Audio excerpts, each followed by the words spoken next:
16,000 కోట్లు వచ్చిందా? తప్పేమో మరి. 16,000 కోట్లు ఎలాగొస్తుంది? అందరికీ రేషన్ బియ్యం తంబేసుకొని డబ్బు ఇది ఇస్తాడు రేషన్ బియ్యం. అలా అది ఎవరు తీసుకోలేదు చెప్పండి? ఎవరు రేషన్ తీసుకోలేదు? 16,000 కోట్లు అని అంటే ఈ 16,000 కోట్లు పవన్ కళ్యాణ్ ఇంకెవరికి ఇచ్చి ఉంటాడు, అందుకే మోసం అని అంటున్నాడు. జగన్ ప్రభుత్వంలో అలాంటివే జరగలేదే. ఇప్పుడు ఎవరికైనా డబ్బులు వేస్తే బటన్ నొక్కి కూడా వాళ్ళ అకౌంట్లో డబ్బులు వెళ్ళేవారు. ఇప్పుడైతే బటన్ నొక్కట్లేదు, ఇలా డబ్బులు డైరెక్ట్గా ఇస్తాండ్రు. వాళ్ళకి ఎంతమందికి ఇస్తాండ్రు, ఎంత ఇస్తాండ్రు? వాళ్ళు ఎప్పుడైనా స్టేట్మెంట్ తీసుకున్నారండి? ఇంతకుముందు వాలంటీర్లు ఉండేటప్పుడు సపోజ్ నాకే ఇచ్చారనుకోండి పెన్షను, నేను తంబేస్తేనే నీకు 3,500 ఇదిగో అని చెప్పేసి ఇచ్చేవారు. ఇప్పుడు 3,500 ఇస్తాండ్రు, 3,000 ఇస్తాండ్రు. ఎంత ఇస్తాండ్రు వాళ్ళకేం తెలుస్తుంది? ఎంత ఇచ్చాండ్రు? ఇప్పుడు నేను ఈయన చంద్రబాబు నాయుడు వెళ్ళి హాస్టల్లోనో అలా కూరగాయల మార్కెట్లోనో నీవెంత అని తిరుగుతాండ్రు, వాళ్ళు డబ్బులు ఇస్తాండ్రు. ఆ క్షణానికే డబ్బులు ఆ నెలకి. ఈయన ముఖ్యమంత్రి పని చేయట్లేదు, వాలంటరీ పని చేస్తాడు. అది వైసీపీ హయాంలో వైసీపీ పెద్దలు మొత్తం కూడా రేషన్ వ్యాన్లకు గ్రీన్ సిగ్నల్ ఇచ్చారు, అక్రమాలకు సంబంధించి కూడా అని చెప్పి పవన్ కళ్యాణ్ గారు అంటున్నారు. వైసీపీ హయాంలో రేషన్ కార్డులు ఎవరికి ఫ్రీగా ఇవ్వలేదండి.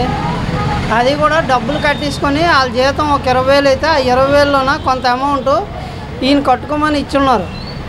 ఇప్పుడు ఎవరికి కూడా 10,000కి మించి శాలరీ లేవు. ఇప్పుడు 25,000 అంత శాలరీ ఇస్తానంటే వాళ్ళు అమ్ముకోవడానికి, వాళ్ళ తాలూకు పని చేసడానికి, అలాగే అమౌంట్ కట్టడానికి. మరి వీళ్ళు ఫ్రీగా ఇస్తానని అంటున్నారు కదా జూన్ 1ని. ఎంతవరకు నిజం అనేది వాళ్ళు అమలు చేయలే. వాళ్ళు ఇచ్చిన హామీలను అమలు చేయట్లేదు, ఇంకా కొత్త హామీలను పెడుతున్నారు. ఎలా ఉంటుందో మరి చూడాలి. మరి జూన్ 12న పిల్లలకి తల్లి కొందరము, ఆడవారికి, ఒంటరి మహిళలకు కొత్తగా వికాస్ పెన్షన్లు కూడా ఇస్తామని చెప్తున్నారు కదా. అది అంతా మీరు ఒక పని చేయాలి, వెయిట్ అండ్ సీ. అదే ఇప్పుడు సూపర్ 6 బాగా అమలు కాలేదు, ఇంకా మిగతా 2 కూడా అమలు కావాలని అంటే ఆయన ఒకటే అంటున్నాడు పాపం చంద్రబాబు నాయుడు, ఖజానాలో ఖాళీ డబ్బులు లేవని అంటున్నాడు. ఇంకొకటి ఏంటంటే ఫస్ట్ జగన్మోహన్ రెడ్డి ఇది చేసేటప్పుడు సీఎం పదవి ఎక్కేటప్పుడు ఆ ఖజానాలో ఉన్నవి 100 కోట్లే. ఆ 100 కోట్లు ఎలా చేయాలని అప్పుడు ఆయన ఆలోచించాలి, ఆయన ఆలోచించలేదు. ఇప్పుడు ఈయన వచ్చేసరికి స్టార్టింగే 8,000 కోట్లు ఉన్నాయి ఖజానాలో.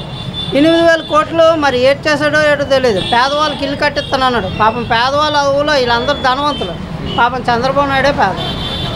ఎందుకనంటే అమరావతి వెనకాల 10 ఎకరాలు పొలం కొనుక్కొని అక్కడ ఇల్లు కట్టించుకుంటాడు.